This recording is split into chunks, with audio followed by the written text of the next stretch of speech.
Volvemos con el doctor Víctor Pedrera, secretario general de la Confederación de Sindicatos Médicos. Doctor, esta situación, este caso que hemos visto, es especialmente doloroso porque estamos hablando de niños en una situación ya al final de su vida, pero hay muchas veces que la enfermedad como no entiende de horarios, que los médicos se preocupan por sus pacientes. ¿Es habitual que se trabaje fuera de horario voluntariamente, como hemos visto en este caso?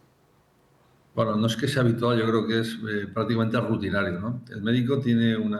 condicionamiento en su actividad laboral, que es el código deontológico, en el cual le obliga o le insta a que atienda al paciente en todas sus necesidades. En el caso que nos ha relatado, que es el caso de una niña que ha tenido, bueno, una niña que estaba en cuidados paliativos, los cuidados paliativos hay que reconocer y que tener en cuenta que es una situación de urgencia,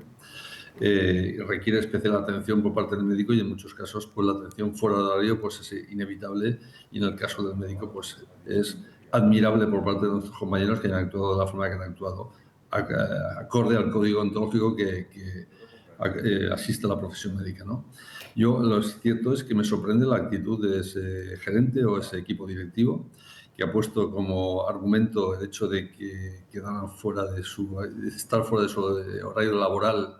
dejaba desprotegido al médico. Yo sinceramente no lo entiendo. Me gustaría que eso, y recomiendo a nuestros compañeros que esos sugerentes se lo pidan por escrito, porque de hecho, en el caso de una intervención quirúrgica, cuando esa intervención sobrepasa el horario de las 3 de la tarde, ¿qué hacemos? ¿Nos vamos del quirófano y dejamos al paciente con el abdomen abierto sin finalizar la intervención quirúrgica? Evidentemente eso es totalmente inasumible, ¿no? No entiendo la posición del equipo directivo y lo que sí que me parece que la acción que han tenido, la actuación que han tenido los compañeros del hospital ha sido totalmente ejemplar y totalmente digna de elogio. Decíamos, este es un caso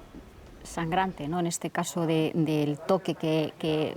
dice el Servicio Vasco de Salud que fue solamente por el coche, pero bueno, hay otros casos médicos de familia, se me ocurren en el entorno rural, servicios donde faltan médicos, que lo vemos en muchos centros de salud, en el que los trabajadores al final estiran la jornada porque si no, no queda otra, porque si no el paciente queda desatendido, o estamos hablando de casos muy puntuales. No, estamos hablando de casos desgraciadamente cotidianos. El médico de atención primaria, el médico de urgencias, el médico rural, atiende siempre pacientes, insisto, atendiendo al código ontológico, que es atender al paciente sus necesidades, y en muchos casos eso excede de su jornada laboral. En este caso, ni siquiera los compañeros pidieron una retribución para que eso se les sufragara, ¿no? Por el hecho de haber excedido su jornada laboral. Y lo que me parece totalmente absurdo es que un servicio de salud se dediquen, ya no digo a sancionar, ni siquiera a percibir, sino en todo caso lo que tenía que haber hecho es felicitar a los compañeros por haber actuado acorde, insisto, a la acción o a la actitud que tiene que tener un médico de cabecera. Y es una, digamos, posición por parte del Servicio de Salud totalmente incompatible con lo que se está pidiendo diariamente a todos los médicos, que es exceder en su jornada laboral, que es lo que se hace de forma sistemática. Quizá en el País Vasco no ocurra de forma tan flagrante como en otros puntos de la geografía española, como por ejemplo ocurre en el territorio inglesa, en Ceuta y Melilla, donde los médicos pues, están haciendo jornadas semanales de 60, 70 y 80 horas, simplemente porque no hay médicos suficientes para dar el servicio a la población y el médico, insisto, pues está siendo en estos casos sometido a jornadas por encima de lo habitual, en este caso sin siquiera pedirlo al propio médico, sino porque es una situación estructural que hace que nuestros compañeros pues, se vean obligados a estos excesos. Y luego están las guardias. El día 13 de junio han convocado huelga y parece que ya no hay mucha ocasión de negociar con el Ministerio de Sanidad para intentar pararla. Y entre las cosas que piden está precisamente que se racionalicen un poco esas guardias que dicen llegan a hacer que los médicos alarguen su jornada a 48 horas semanales, pero hay casos, por ejemplo, en Ceuta y Melilla dicen de hasta 60 o 70 horas semanales, guardias en algún caso de 48 horas seguidas que dicen son inhumanos y les exponen a cometer errores en la atención a los pacientes. Yo creo que lo ha explicado perfectamente. Vamos a ver, el hecho de que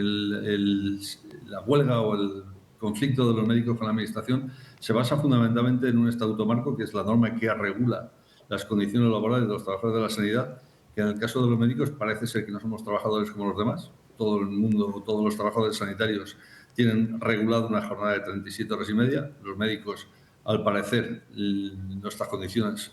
son distintas y tenemos que tener una jornada que en teoría no debería sobrepasar las 48 horas en cómputo semestral, actualmente con el estatuto en vigor, lo que quiere decir, pues, como bien ha dicho, que en algunos puntos en los cuales no hay plantillas suficientes, como es el caso fundamentalmente de las zonas periféricas, en este caso Ceuta y Melilla, donde nuestros compañeros están trabajando 60, 70 y más horas a la semana,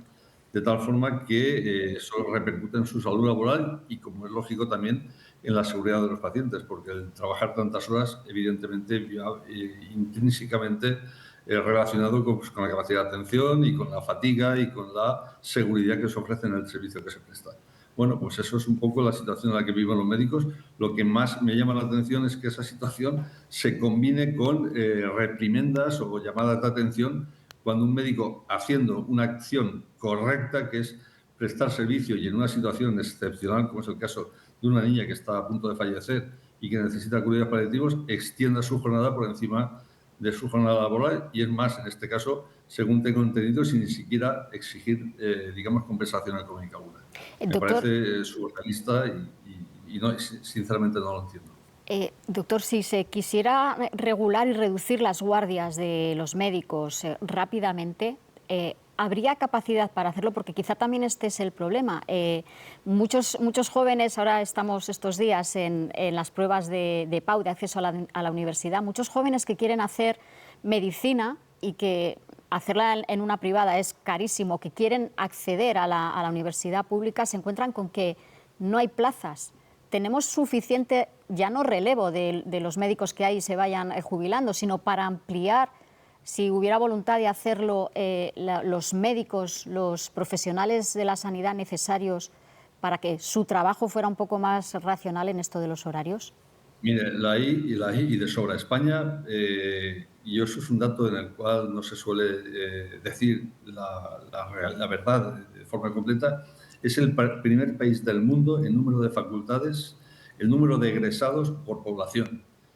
Somos un país que produce muchos médicos, médicos que no están trabajando en el sistema sanitario, entre otras cosas, porque las plazas que ofrece el sistema sanitario público son escasas y no son las suficientes para dar un servicio de calidad. Y, por otro lado, porque las plazas y los contratos que se ofertan, evidentemente, no son lo suficientemente atractivos para que nuestros compañeros quieran acceder a ellos. Desde hace prácticamente 8 o 10 años, nuestros médicos se están yendo a la medicina pública a la privada y los más jóvenes pues están abandonando la medicina pública para incluso ir a otros países.